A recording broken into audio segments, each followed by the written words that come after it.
Afternoon all. I thought it would be nice to have a look at early Max Euwe games from the 1928 Olympiad, where he won actually the World Amateur Championship. There were strict rules for participation in this Olympiad regarding, in inverted commas, professional players. So how did he win this second Olympiad 1928 Amateur World Championship? And let's have a look at the style of Max Euwe in particular. So as white against Karls from Germany, he kicked off with knight f3, and he played an English opening c4, which is very, very popular at the moment. There's a big resurgence in playing the English opening. So this is back in 1928. So Max Euwe is playing with white, and now he's going to do a double fianchetto with b3. Okay, so it looks like a pleasant position for white, and white now plays the central break d4. So after cd, knight takes d4, black plays bishop d7. White has a pleasant looking position, and he's not committed his e-pawn yet. Both sides now castle. And now black plays knight takes d4, which actually after knight c3, black plays knight takes d4, which leaves the queen in quite a good place actually. The queen has the flexibility maybe even to come over here, and it's potentially dangerous also on the diagonal. So at the moment, okay, black has to be careful here. He played bishop c6, challenging this bishop. Now knight d5, making use of that battery against g7. Okay, so knight h5, protecting the bishop, encouraging the swapping of dark squared weaknesses, dark squared bishops. So queen d2, and both sides do have more dark squared weaknesses, but black's dark square weaknesses around the king may be more critical. Bishop takes d5 is played now, and Max plays bishop takes d5. Okay, and now queen b6. So how is black going to generate counterplay from here, and what are white's concrete threats? Rook f d1 is played. After knight f6, the bishop goes to f3. So white is keeping a good lock and key on black playing d5 here. The natural pressure on the d file, he hasn't put a rook, he doesn't need to maybe put a rook on c1. And in fact, we see after rook fc8, an ingenious idea is being prepared, actually. An ingenious positional sacrifice, believe it or not, is being prepared in this position now at move 18. White plays rook d4, and you might think, what is the point of rook d4? This position seems to be a little bit lacking in what we consider modern counterplay against c4, with black sort of maybe playing for b5. The queen's in the way, so where is black's counterplay? Black plays a5, which seems to want to generate counterplay with a4. Then we see rook ad1, and an important point is about to be revealed very soon. After rook c7, h4, and it looks as though the bishop on f3 is actually supporting the undermining of black's king safety a little bit. Black plays actually h5. He doesn't want white to play h5. And if white played h5, maybe an important pawn, dangerous pawn, could be left on h6, which could be dangerous along this diagonal.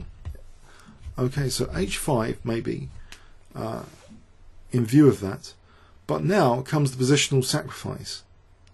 I wonder if you can spot it if I give you 10 seconds starting from now. Okay, rook takes d6. Very neat play in this game. Very neat striking play. You know, doubling rooks, then the positional sacrifice for a pawn. And white's domination of d5 is evident. So bishop d5 is going to threaten queen g6, for example. And also, of course, he's threatening to win another pawn for the exchange. That pawn is given up immediately with rook f8. So 2 pawns for the exchange. Now a fantastic bishop on d5, threatening queen g6. The king moves. And then we see g4. The attack is quite ruthless here. the lateral pressure is strong. You know, maybe h5 and pressure on g6 and h6 will increase. How will black defend his king here? His pieces are cut off from defending here. He plays queen a3. Maybe this is going to be an important check. Or is it? G takes h5, check. Okay, the queen to the rescue. Queen h6. Or is it? Now comes another great move from Max to really make the black position crumble here. I wonder if you can spot the move now. If I give you 10 seconds, starting from now. Okay, bishop takes f7, another neat tactic. From pressure comes a combination. So, okay, if a rook takes then hg, and then he's going to take here, and his queen's protecting h4 anyway, so there's not enough to worry about h4. So black played queen g7, and after taking, he's lost so many pawns, and his king's still exposed after queen g5 here, and facing queen h5, he resigned here. I thought this was a very, very neat game in 1928. Very attractive. So double fianchetto, the d4 break backed up with doubling rooks on that d file, which culminated in an exchange sacrifice with rook takes d6, then getting 2 pawns immediately, then ripping through black's king safety totally. I hope you enjoyed that one. Let's look at another game from this Olympiad.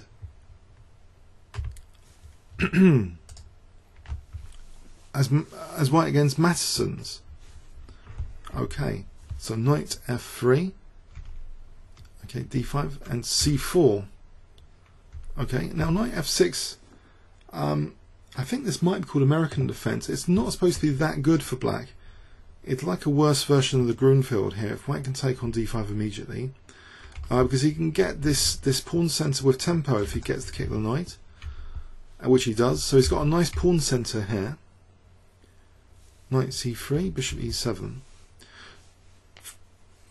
From a stylistic perspective, it looks like classical and combinational, and to do with pressure, and an eye for combination is evident in Max's play. So both sides castle c5. Okay, now he plays d takes c5 to get this binds pawn, this dangerous pawn here. So the soft spot's emphasised really. It's hard for black to arrange defences with knight on f6 now. Bishop e7, now queen e2 with obvious threats in the position, like queen e4, which could soften the black king even more.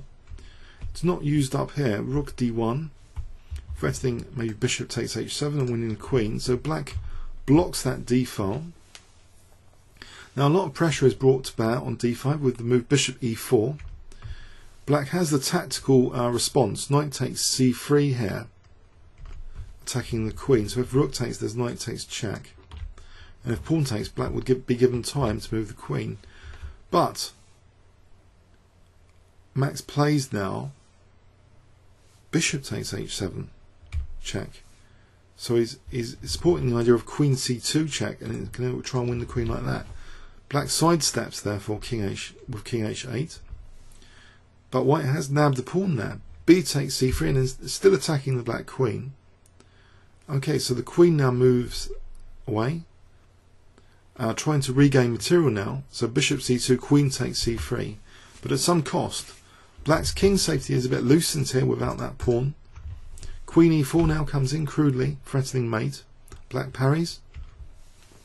And then we see knight g5, introducing more direct threats like queen h4, queen h7. Black defends with queen b4, defending laterally against queen h4. But now a tactical blow again is spotted to rip through black's king position again, like in the previous game we saw. I wonder if you can spot it if I give you 10 seconds, starting from now.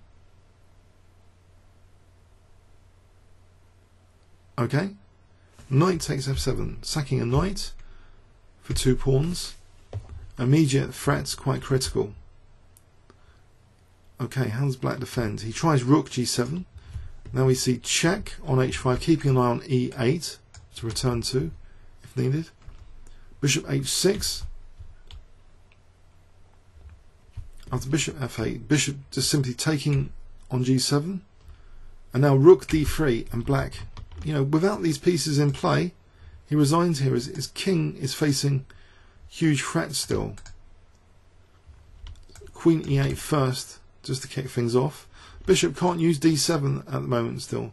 So queen e8 and then the rook could finish the job here. It's difficult for black to defend this position. If queen f8, then maybe if queen f8, then rook f3 looks very strong. Or just, and then landing a blow on h7. Black resigned here.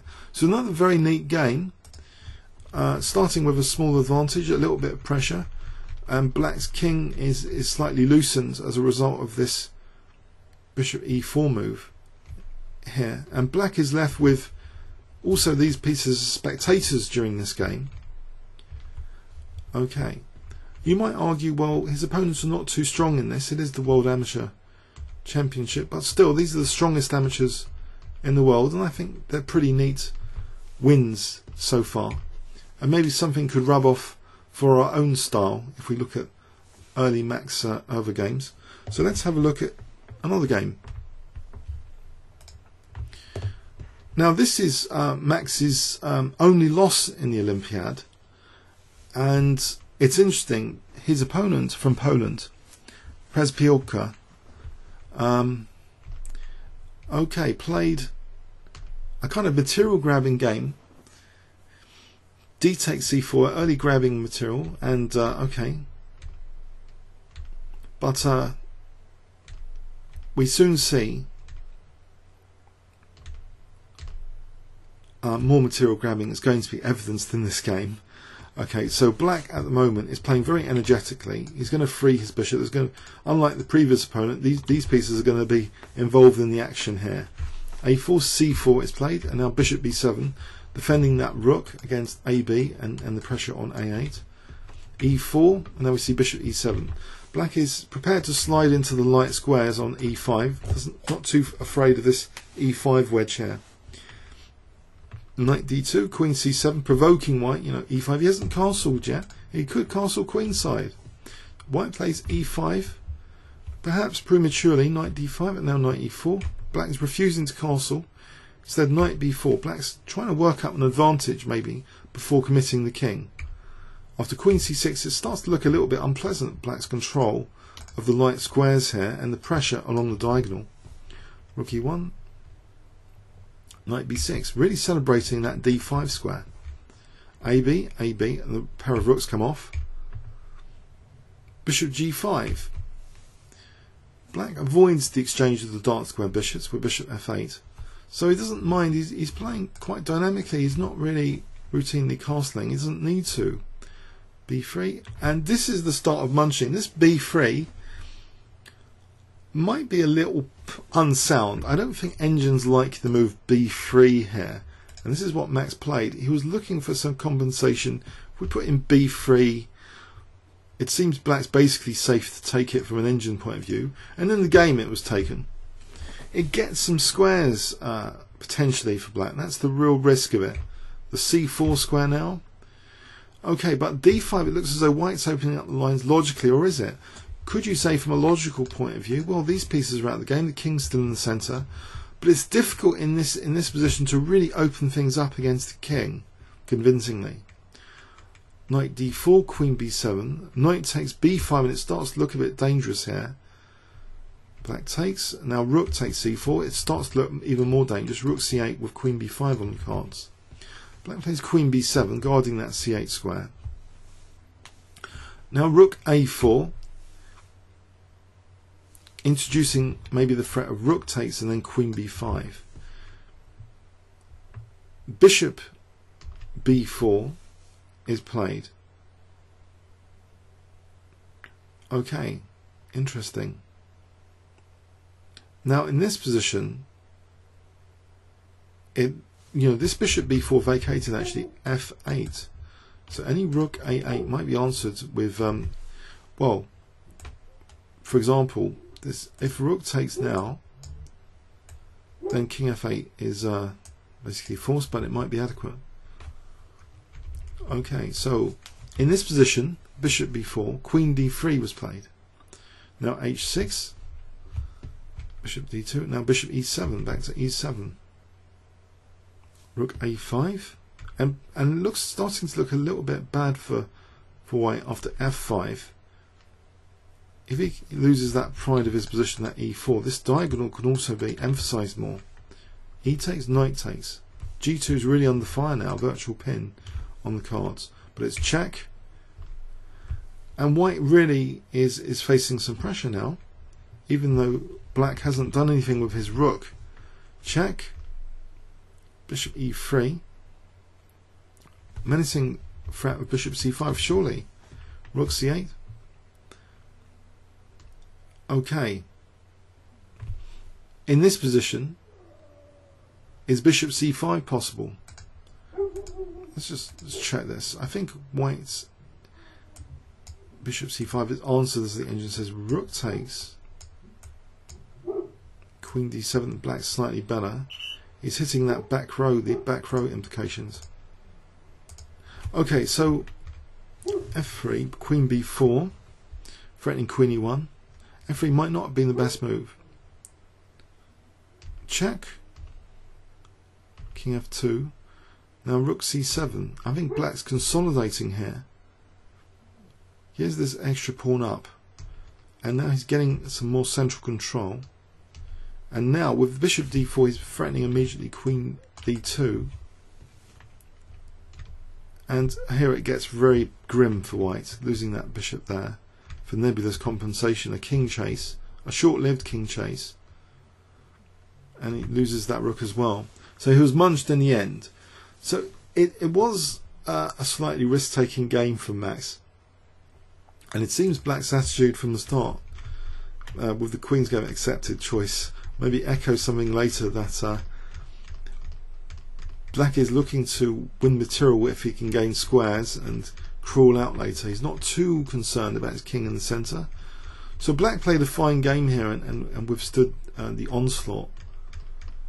He didn't mind his king in the centre. That queenside pawn was a big concern for white, and eventually black's pieces started to hone in on white's king, winning material. Okay, let's have a look at another game. So against the Italian Rosselli del Turco, Stefano Rosselli del Turco, d4, and we saw c4. So a change from the English Open just into Queen's Gambit declined territory. Rook c1, delaying that development of the bishop. And now after a6 he plays c takes d5. Okay, c6. Now knight e4, freeing manoeuvre. I think Capablanca was given credit for this freeing manoeuvre. Bishop f4, f5. Okay, so we see here a clear dark square set of weaknesses. Can they be exploited? Knight e5, just plonking a piece directly on e5. And now black plays bishop d6, and now white plays f4. So he doesn't mind, Max doesn't mind the double pawns in the centre. Maybe either option has something going for it. Although if you take it with this, then this diagonal is more sensitive. So maybe taking with the f pawn is preferred here. Bishop e6. Black's not keen on taking on e5. Now bishop takes e4. And now queen b3, putting direct threats like queen b7. And knight takes e4 to black. So what does black do about knight takes e4 and queen b7? Black played now bishop takes e5, maybe a move he didn't want to play earlier. And now actually d takes e5 is more justified here. Maybe, given white's controlling b6 as well, maybe the d4 square or the c5 square can be made use of in different ways. Queen e7, queen b6. Okay, starting a lockdown on these dark squares. Rook f7, knight e2, coming in on the d4 square. Very powerfully, knight d4. So nice positional play from Max Euwe here. Black gets a little bit desperate now. He plays g5. And now we see the queen wanting to exchange off queens. If black refuses, then queen d6 would start looking a little bit painful perhaps in some variations. So g takes f4 was played, the queen's come off, e takes f4, and we have pawn mobility here and pawn restraint on the dark squares here. So white seems to be in control at the moment. a4 maybe starting a further lockdown on the dark squares. g3. Okay, now h5. So black is trying for some sort of attack, at least softening white structure, maybe. h4, now b4, and it looks as though this is going to be a very, very powerful minority attack here, b5, to cause huge structural damage to this pawn chain. This minority of pawns here. Rook c8, and now king e3, hg, hg, and this means now that actually rook h1 might be a useful resource in this h file generally. Rook g7, rook g1, king f7, king comes back, and now rook h1. Now b5, finally the minority attack move is played. A takes, bishop d7, trying to defend that pawn chain. Takes on c6, and now the pawn mobility is celebrated with f5, immediately threatening e6. So nice positional game from white. Black takes on h1, and it's just really extending white's advantages more. More threats are introduced here. Check. Another neat move is played, not moving the knight. More precise, perhaps f6, much more precise, threatening f7 check. That's parried with rook g6, but now check. And now a very neat move, celebrating the advanced pawn here. I wonder if you can spot it. I give you 10 seconds starting from now.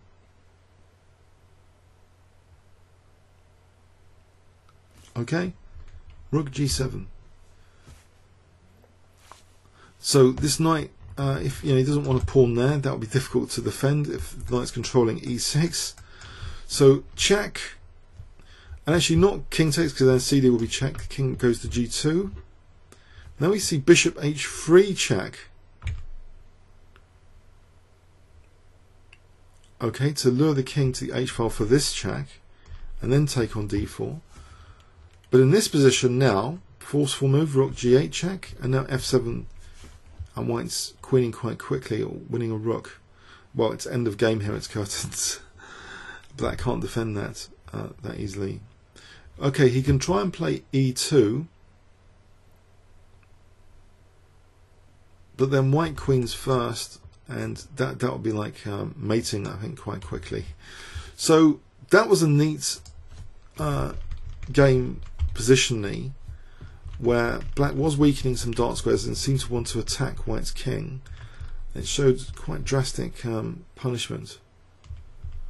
White controlling the dark squares, exchanging off queens, making use of pawn mobility on the king side eventually, culminating in a very, very dangerous passed pawn, which basically won the game. Okay, so a very neat, concise style with an eye for combination, a very keen eye for combination. It can be evident so far in these 1928 games. This is against Steiner, Lajos Steiner, Hungary. Knight f3, and now c4 again, English opening start. So it's a bit ahead of its time, because the English is so popular nowadays as an opening. So bishop g2, even sacrificing c4 pawn dynamically, queen c2. So white's got a little bit of a nagging edge here. He doesn't mind the exchange of queens. He plays queen takes d5 here. Now d4, he's trying to get a lockdown on the dark squares. Bishop g5, immediate tactical threat to deal with for the d5 pawn. It's parried like that, but structural damage incurred now. a3, white doesn't mind collecting that dark square bishop either. Okay, and now black gives up voluntarily the light square bishop. Is there a method in black's madness? Is this position okay? White castles queenside as well. Rook h1, as though e4 might be liberating, but knight a5 going into that c4 square seems a logical move. e4, knight c4. Okay, but a centre pawn for a flank pawn, is that a little bit risky? White takes a centre pawn and black takes a flank pawn. And now we see bishop h5 targeting f7. Black takes and takes on d5, trading f7, which after all maybe is considered a double pawn. And then we see a concrete maybe threat of rook b1. That's parried with bishop a2. Okay, king d7, rook e4, and now the rook can maybe start to attack these guys. Rook h5, h4. There's a 3-2 pawn majority here to consider in this position. Knight b5. Okay, king c2 protecting c3. Rook g4. The rook is keen to go to g7 here. And now bishop e6. The bishop is protecting and attacking things. Rook g6, finally victimizing that f6 pawn. Rook g5, and now h5 might be dropping. So knight e4, swapping f2 for h5, but he wins f5 now, and we've got a 2-0 pawn majority, which is usually quite healthy here. So this looks like it's an easier task now for white. g4. Bishop c2, the bishop can guide these pawns forward, surely, and the king is also coming up to herd the pawns. Check, king f2, and the knight is going to be munched, it seems, with king g2 here. And in fact, here is the last move of the game. Positional treatment, modern looking English opening game, temporarily sacking the pawn, and in this position, you know, d5 is a problem. You know, he's inflicted structural damage, and he's showing some superiority of the bishop over the knight, and he's willing to trade theoretically looking weaknesses for more exploitable weaknesses. Just simply a single rook being left to come in to attack f6 or h5 here. And that did culminate in winning black's pawns over there and having a completely won position here with the knight stranded. So very neat stuff. I think we're evidencing here. We're witnessing. Let's skip draws. There's enough wins in this tournament to go on. Here's a shortish win against Finnish player Anatol Shapernov.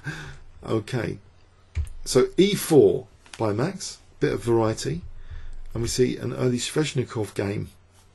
So 1928. Okay, but black doesn't play knight f6 here, so it's Labordine variation instead, I believe. e5 immediately without knight f6. The knight actually goes to f3 here. So black's still got this hole on d5. So how does Max make use of the d5 hole? Bishop g5, okay, looks very logical to pin that defensive knight, and he immediately takes it on f6. That's an interesting decision, perhaps. Why did black take with g takes f6? Let's just make sure with an engine there's nothing completely obvious. Queen f6 is actually, from an engine point of view, quite kind of favoured as the best move here. So maybe I'm not really convinced then. If there's no punishment of this move, maybe he's just looking intuitively at the light squares. But okay, g takes gives white technically, from an engine point of view, a nice position, and it looks pretty grim actually. These double pawns here. Queen b6, but black maybe is looking at piece pressure, but is it only temporary? The g file or this diagonal. d6, knight c3, now knight e7, as though maybe, you know, knight can swing in and the rook can be made use of. Knight h4 though. Okay, after h5 now check, kind of a nuisance check, getting rid of that very important defender of the light squares now, and the king not castling, but moving around manually. Queen f3 hitting f6. Now knight f5. Okay, so black is now left with chronic light square weaknesses here, with a huge knight now appearing on d5. Queen d8, and now b4 driving the bishop back. a4. a6, now check. And this looks very dangerous now for black. Takes. And the king is brought forward. Queen f3 to the slaughter, I would say. Bishop a5, check. Actually, that was winning a rook, that check. No need even to make the king, just win the rook, the loose rook. Okay, that was a pretty not the best game by black, shall we say? But it's a 1928 game. It's just we're looking at the amateur world championship, so they're not pro players, these. And okay, we saw the huge knight versus the bishop being demonstrated, and the loose rook on h6. It wasn't a huge test tactically, maybe, and positionally this game, but let's go on. So against Norman Whitaker from the USA now. So e4 after knight f3, d6. So black is accepting a potentially cramped position here. Okay, fianchettoing the bishop, and now interestingly, move h4 as though, is this attacking or positional? Knight f6, bishop e2. Is it just gaining space on the king side? Queen e7, and the knight's now pinned. Black creates a bit of a weakness with this. h6, but now knight d5. Queen d8, and now bishop takes f6, voluntarily giving up the dark square bishop, which may have been a little bit controversial in the previous game we just saw. Okay, is this a dangerous tendency to have in general? But now knight f6, queen d2. Okay, knight c6, and black is accepting the dynamics involved with having the double pawns here. White castle queen side, not worrying about the b file. Protects his b2 like this. Queen d4. King e7. Okay, bishop f3, now c5. Now an interesting move by Max. e5. Okay, so we have the exchange of queens in an interesting manner. Rook takes d4. So we have here a position equal in material at the moment. But does black have a few more weaknesses to pick on? Check, exchange of bishops, so we're in a raw double rook ending. Rook e1, where white controls that central file for the moment. Rook f3, not minding offering h4 pawn here. Rook c3, probing. And the other rook comes in, starts probing as well, some weaknesses on the king side. Black's now split his pawns quite considerably with this going a pawn up, but also there's a tactic here. Rook takes d5 for this pin, so he's not even material down. Okay, rook takes c6, exchanging for b2 now because that was an unpin.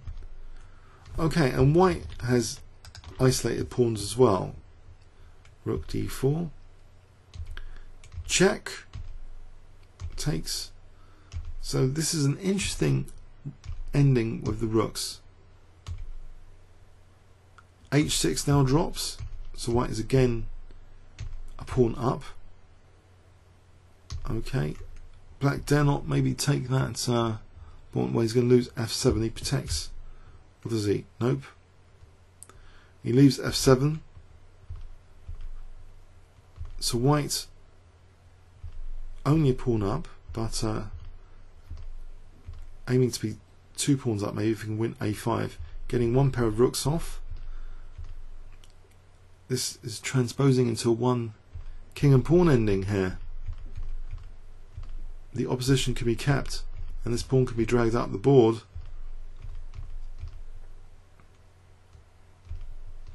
Okay, forcing the way through for the pawn here. King b8, king d7, king d8, king b7.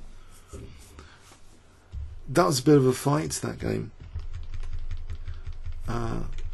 So interesting simplifications, and we go quickly into this rook ending, where a lot of probing manoeuvres and swapping of weaknesses occurred, with white seemingly getting the better of it, transposing into a one king and pawn ending. Okay, let's look at another game. Nope, we've run out of games with white. Not to make the video too big, I'll do a separate video for his games, interesting games with black in this 1928 Olympiad. Hope you've got something from this. Want to paint a picture of the style of early Max Euwe, and I hope having a quick look at these games has helped, and maybe questions our own style a little bit. Comments or questions on YouTube. Thanks very much.